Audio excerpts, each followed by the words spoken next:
الحمد لله نحمده ونستعينه ونستغفره ونؤمن به ونتوكل عليه ونعوذ بالله من شرور أنفسنا ومن سيئات أعمالنا من يهده الله فلا مضل له ومن يضلله فلا هادي له ونشهد أن لا إله إلا الله وحده لا شريك له ونشهد أن سيدنا ونبينا ومولانا محمدا عبده ورسوله أعوذ بالله من الشيطان الرجيم بسم الله الرحمن الرحيم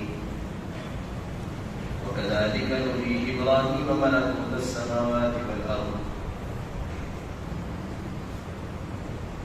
صدق الله العظيم وصدق رسوله النبي الكريم ونحن على ذلك من الشاهدين والشاكرين والحمد لله رب العالمين.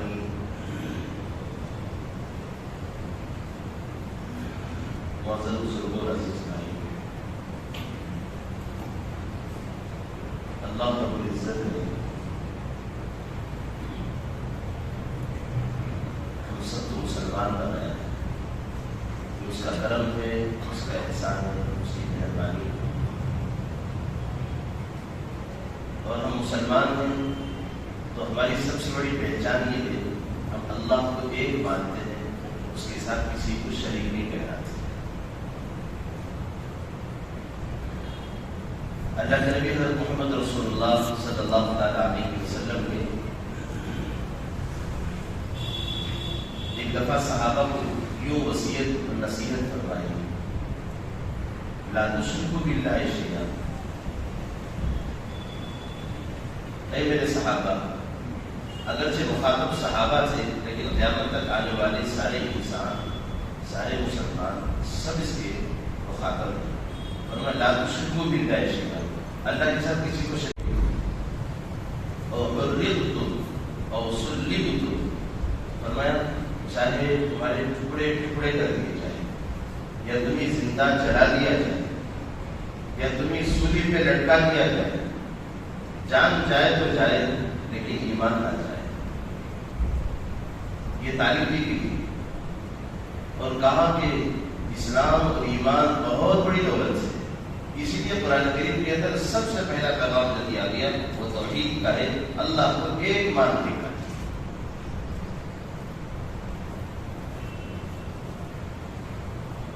اور ہمارے کلمہ ہم کو اسی کی تعلیم دے رہا ہے.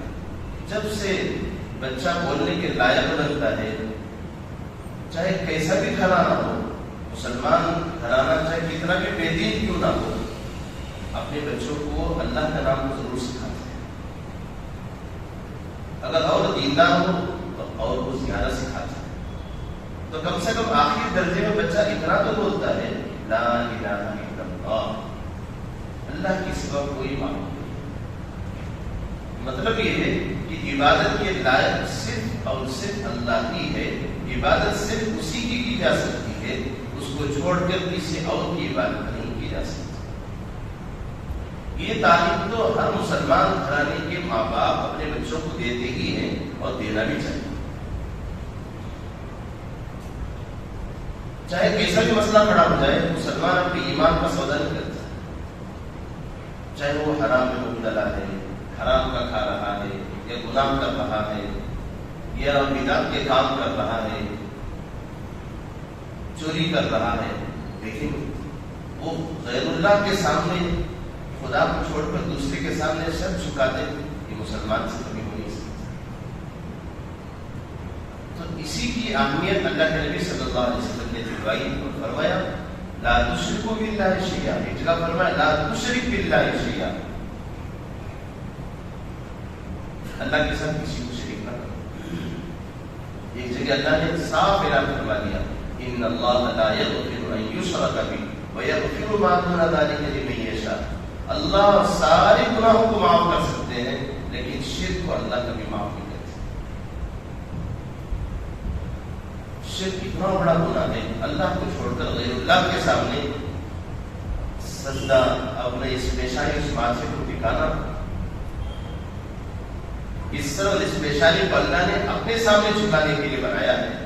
غیروں کے سامنے جب آدمی جھکاتا ہے، چاہے وہ درگاہ میں جا کے جھکائے، چاہے مندر میں جا کے جھکائے، چاہے کسی گرودوارے میں جا کے جھکائے، کسی اور جگہ بھی جھکا دے، لیکن وہ شرک ہی ہے۔ اس گناہ کو اللہ کبھی برداشت نہیں کرتے، اللہ کبھی اس کو معاف نہیں کرتے، چاہے کتنا بھی بڑا گناہ گار ہو۔ جیسے بنی اسرائیل کا واقعہ ہے، 9 قتل کرنے والا، جب اس کو احساس ہوا میں بہت بڑا قاتل ہوں، میں نے بہت سارے لوگوں کی جان لی ہے، ان کے گھروں کو میں نے اجاڑا ہے، ان کی بیویوں کو میں نے بیوہ کیا ہے، ان کے بچوں کو میں نے یتیم کیا ہے، کتنا بڑا میں پاپی ہوں، کتنا بڑا میں گنہگار ہوں، کیا میرا رب مجھے معاف بھی کر سکتا ہے؟ جب اس نے ہاتھ پھیلائے، اللہ کی طرف سے یہی بات آئی کہ میں نے تجھے معاف کر دیا۔ اتنا بڑا قاتل، اللہ نے اس کو بھی معاف کر دیا۔ ساری زندگی کسی نے چوری اور ڈاکہ زنی میں گزار دی، دوسروں کا مال لوٹتا رہا، یا دوسروں کی عزت لوٹتا رہا، یا دوسروں کی عزت سے کھیلتا رہا، بڑے سے بڑا گناہ دنیا کے اعتبار سے، شریعت کے اعتبار سے، اللہ کی نظر میں کوئی بھی گناہ اس نے کر لیا ہو، لیکن امید ہے اللہ کی ذات سے ایک نہ ایک دن وہ اللہ معاف کر سکتا ہے۔ لیکن شرک ایسا ہے جیسا خود اللہ کی ذات بھی سے ہاتھ ڈالتا ہے، اللہ اس کو بھی برداشت نہیں۔ اسی نے صاف اعلان کروا دیا، وَاعْبُدُوا اللَّهَ وَلَا تُشْرِكُوا بِهِ شَيْئًا، وَاعْبُدُوا اللَّهَ، اللہ کی عبادت کرو، اس کے ساتھ کسی اور چیز کو بھی، انسان کو دور کے بعد کسی اور چیز کو بھی شریک نہ ٹھہراؤ۔ مورتیاں ہیں، بت ہے، پتھر ہے، درخت ہے، جانور ہے، صاف فرما دیا، وَاعْبُدُوا اللَّهَ وَلَا تُشْرِكُوا بِهِ شَيْئًا، کسی ایک چیز کو بھی خدا کے برابر کا درجہ مت دو، گے تو اب تمہارا نام مسلمانوں میں شامل نہیں ہوگا۔ حضرت ابراہیم علیہ نبی کی والسلام اپنے زمانے میں جب کفر اور شرک کا دورہ تھا، پورا علاقہ شرک سے کفر سے بھرا ہوا، اور اس زمانے میں نمرود بادشاہ تھا۔ نمرود بادشاہ اگرچہ انسان، لیکن لوگوں نے اس کو خدا بنا رکھا تھا، اور وہ بھی اپنے آپ کو خدا سمجھ بیٹھا تھا۔ اور حضرت ابراہیم علیہ السلام ایسے گھرانے میں، ایسے خاندان میں پیدا ہوئے تھے جو سب کفر و شرک میں مبتلا تھے۔ اسی کا تذکرہ ایک آیت کا میں نے چھوٹا سا ٹکڑا میں نے شروع میں پڑھا ہے، اسی کا تذکرہ ان آیات میں اللہ نے فرمایا، وَكَذَلِكَ نُرِي إِبْرَاهِيمَ مَلَكُوتَ السَّمَاوَاتِ وَالْأَرْضِ وَيَكُونَ مِنَ الْمُوقِنِينَ فَلَمَّا جَنَّ عَلَيْهِ اللَّيْلُ رَأَىٰ كَوْكَبًا قَالَ هَٰذَا رَبِّي فلما أفل قال لا أحب الآفلين فلما رأى القمر بازغا قال هذا ربي فلما أفل قال لئن لم يهدني ربي لأكونن من القوم الظالمين فلما رأى الشمس بازغة قال هذا ربي هذا أكبر فلما أفلت قال يا قوم إني بريء من المشركين۔ یہ وہ آیات ہیں جو کفر کافروں اور مشرکوں کے درمیان حضرت ابراہیم علیہ السلام کھڑے ہو کے کہہ رہے ہیں۔ اس کا پس منظر کیا ہے؟ اس بات کو سمجھنے کے لیے ایک بات سمجھیں کہ حضرت ابراہیم علیہ السلام نے اپنے قوم کو الگ الگ انداز میں دعوت دی ہے، اسلام کی توحید کی دعوت کا ایک نرالا انداز تھا۔ ان کا انداز یہ انہوں نے اپنایا کہ اپنے قوم کو دیکھا حضرت ابراہیم علیہ السلام نے یہ کس کس کو خدا مانتے ہیں۔ انہوں نے ستاروں کو خدا بنا رکھا تھا، اور چاند کو بھی خدا بنا رکھا تھا، سورج بھی ان کا خدا تھا۔ ایک دن ابراہیم علیہ السلام نے آسمان کی طرف دیکھا، شام کا وقت تھا، جب دیکھا کہ رات کے اندھیرے میں ستارے چمک رہے ہیں۔ فلما جن علیہ اللیل رأى کوکبا، جب رات کا اندھیرا چھا گیا تو ستاروں کو دیکھا، تو سب دوست بیٹھے ہوئے تھے، رشتے دار، اڑوس پڑوس، گاؤں والے سب بیٹھے تھے یا کھڑے ہوئے تھے۔ رات میں جیسا منظر تھا، ان کے بیچ میں ابراہیم علیہ السلام نے کہا ہذا ربی، کیونکہ وہ اسی کو اپنا رب مانتے تھے۔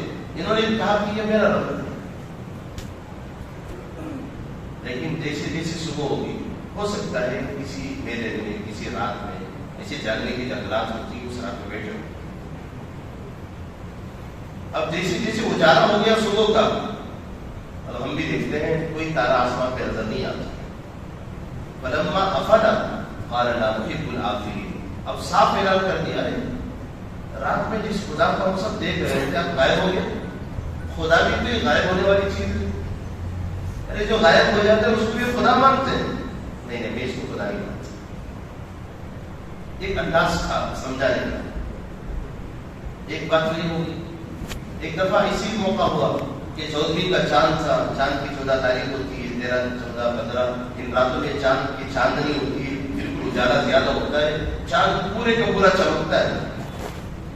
تو ابراہیم علیہ السلام نے سوچا کہ اچھا موقع ہے لوگ اس چاند کو خدا سمجھتے ہیں آج ان کو توحید سمجھا ہے. فلما رأى القمر بازغا قال هذا ربي. تو جب چاند کو دیکھا تو کہا وہ میرا خدا نہیں ہے وہ ستارے تو چھوٹے چھوٹے تھے چلو یہ بڑا آ گیا ہے اس سے بڑا اللہ یہ ہے. لیکن جیسے جیسے اجالا ہو گیا صبح کا چاند بھی غائب ہو گیا. فلما افل قال لئن لم يهدني ربي لاكونن. فرمایا ارے یہ بھی تو چھپ گیا جو خدا ابھی تک دکھائی دیتا تھا اب وہ بھاگ گیا. کیا ایسے کو میں خدا مانوں؟ نہیں ہو نہیں سکتا. ہو سکتا ہے کہ اس سے بڑا کوئی اور خدا ہو. اب جیسے جیسے اجالا ہو گیا صبح 9-10 بجے بج گئے تو اس کے بعد بالکل سورج کی روشنی اپنی تمازن پہ شدت پہ آ گئی. سورج بالکل پوری دنیا کو روشن کر رہا تھا. ابراہیم علیہ السلام نے اپنے ساتھیوں سے کہا فلما رأى الشمس بازغة قال هذا ربي هذا أكبر. فرمایا وہ چھوٹا خدا وہ بھی گیا کام سے. یہ اس سے ذرا بڑا خدا وہ بھی گیا. یہ ان دونوں سے بہت بڑا ہے. هذا ربي هذا أكبر یہ بہت بڑا ہے. اب لوگوں نے سوچا کہ چلو ابراہیم تو ہمارے خدا کو مان تو رہا ہے. اپنے طور پہ سوچنے لگے ہمارے خدا کو بھی خدا مان رہا ہے. جیسے جیسے ستارے ڈوبے تو توحید کی تعلیم کی. ارے ایسے ڈوبنے والے کو خدا سمجھتا ہے. چاند ڈوبا تو کہا کہ چاند چھپ گیا اس کو کوئی خدا مانتا ہے؟ خدا بھی چھپنے اور دکھنے کا محتاج ہے. محتاج سے خدا بنتا ہے. ایسی سورج بھی جب شام کو ڈوبنے لگا مغرب میں فلما رأى الشمس بازغة قال هذا ربي هذا أكبر. فلما أفلت جب وہ سورج ڈوب گیا فرمایا انی بریء من المشرکین. قال یا قوم انی بریء من المشرکین. اے میرے قوم جس کو میں بھی خدا سمجھ بیٹھا تمہارے برابر اتنا بڑا خدا ساری دنیا کو روشن کرنے والا وہ بھی چھپ گیا اندھیرے میں. نہیں میں یہ کام نہیں کر سکتا. انی بریء من المشرکین. اس کے بعد آگے اپنی جو تعلیم دی فرمایا انی وجہت وجہی للذی فطر السماوات والارض حنیفا وما انا من المشرکین. فرمایا بس ایک ہی خدا کو مانتا ہوں. میرا قبلہ میرا رخ میری پیشانی میری نظر میرا دل دماغ سب اسی کو سوچے گا اسی کی عبادت کرے گا اسی کے لیے جیے گا اسی کے لیے مرے گا. بس میری ایک ہی تعلیم ہے توحید. وہ اب اس سے بات یہ سمجھ میں آ گئی نہ تارے خدا بن سکتے ہیں نہ چاند خدا بن سکتا ہے نہ سورج خدا بن سکتا ہے نہ کوئی اور چیز خدا بن سکتی ہے. نہ پتھر نہ کنکر نہ شنکر کوئی خدا نہیں بن سکتا. آج تو جتنے کنکر اتنے شنکر بن گئے.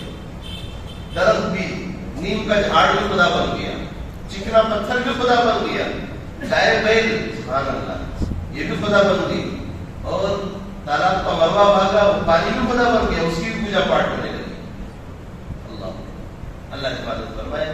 یہ ہم سب پر اللہ کا کروڑوں احسان ہے کہ خدا نے ان سارے معبودوں کی خدائی کو ماننے سے بچا دیا. ورنہ تو یہ ماتا پتہ نہیں کہاں رگڑ جاتے. خدا نے بچا دیا اس کا شکر ہے. دعا کرنی چاہیے اللہ موت کے آخری سانس تک زندگی کے آخری سانس تک موت کے آخری مرحلے تک بھی اللہ ہماری ایمان کی عطا حفاظت فرما دے. کسی کے آگے سر جھکانے کے مواقع بھی اگر آ جائے کبھی اور اپنے ایمان کا سودا کرنے کا بھی موقع آ جائے اللہ ہمیں اس سے حفاظت فرما دے. جان تو جائے لیکن ایمان نہ جائے. یہ ہماری آواز ہے یہ ہمارا نعرہ ہے یہ ہماری زندگی کا یہ ہمارا مشن ہے.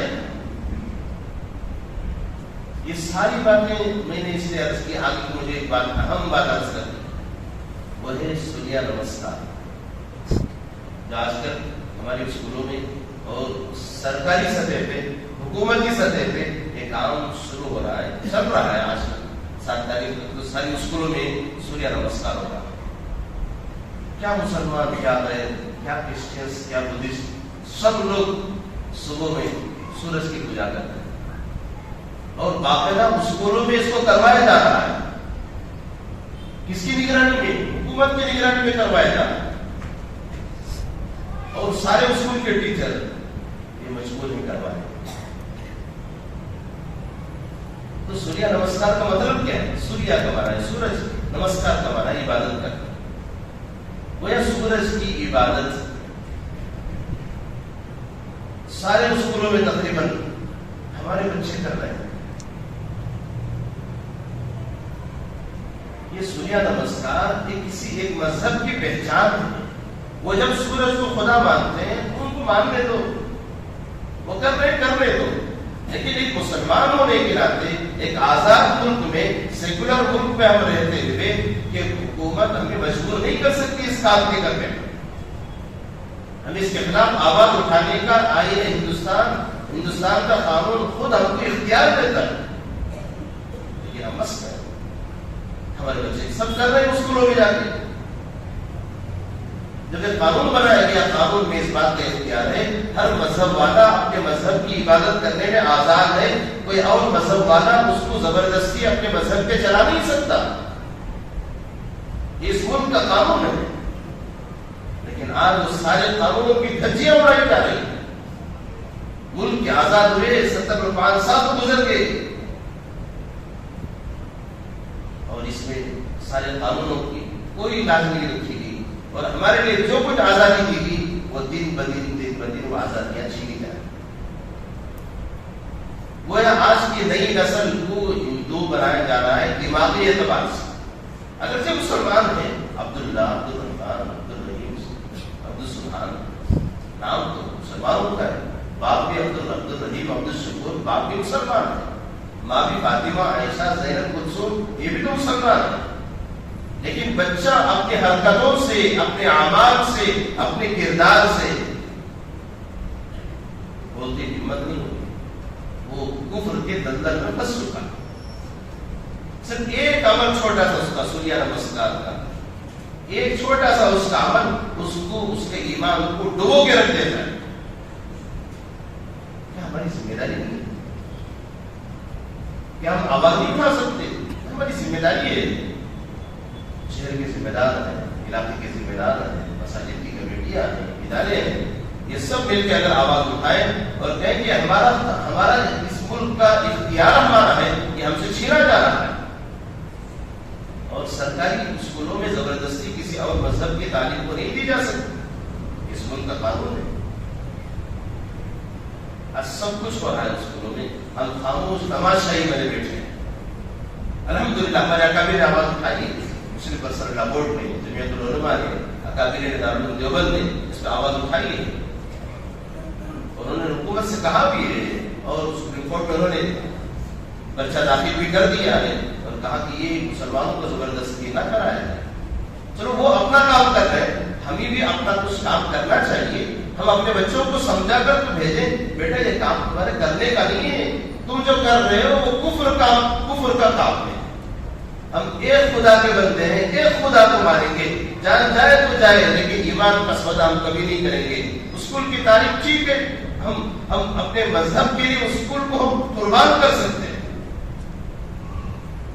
لیکن ہم اپنے مذہب کا سودا نہیں کریں گے۔ بچوں کو اس بات کی تعلیم دینا ہر ماں باپ کی ذمہ داری ہے، ورنہ آپ کا بچہ خدا نہ خاصہ اگر اس عمل میں اسکول میں شریک ہو گیا، آپ کو پتا نہیں ہے، آپ اپنے کام دھندے میں لگے ہوئے ہیں، ڈیوٹیوں میں لگے ہوئے ہیں، آپ کو بچہ اسکول میں کیا کرنا ہے،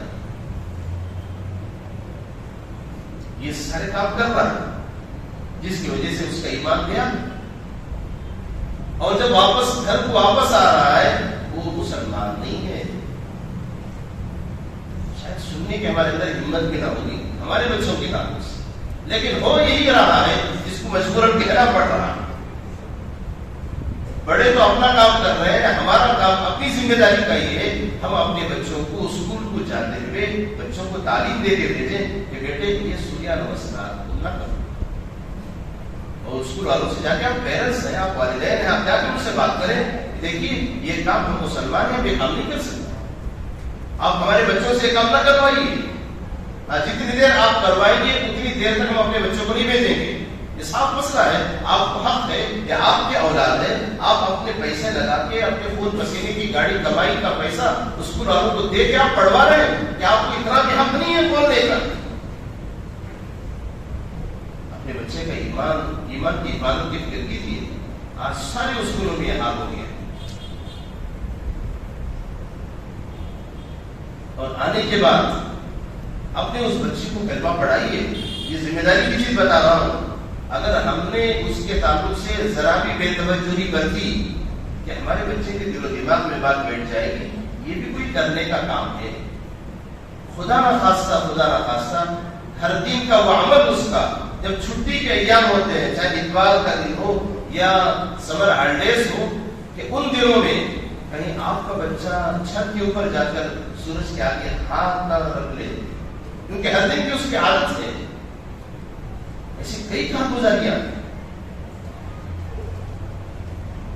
ایک کتاب میں ہم نے ایک کارگزاری پڑھی، اس میں لکھا تھا اتفاق سے ایک دن ماں باپ اپنے بچے کو کسی پارک میں لے کے گئے، اور اس پارک میں ایک ہندو کی مورتی رکھی ہوئی تھی۔ جیسی ماں باپ اپنے بچے کو لے کے جا رہے پارک میں گھمانے پھرانے کے لیے، جیسی ماں باپ کی ماں یا باپ کسی نے انگلی پکڑ رکھی تھی، جاتے جاتے بچہ انگلی چھڑایا اور جیسی مورتی کے سامنے گیا تو فوراً ہاتھ کو پکڑ گیا۔ یہ مسلمان گھرانے کی بات عرض کر رہا ہوں، کتاب میں لکھی ہوئی بات میں عرض کر رہا ہوں۔ ماں باپ تعجب ہوا، بیٹے کیا کر رہے ہو؟ کہ امی ہم ہر دن اسکول میں یہی کام کرتے ہیں۔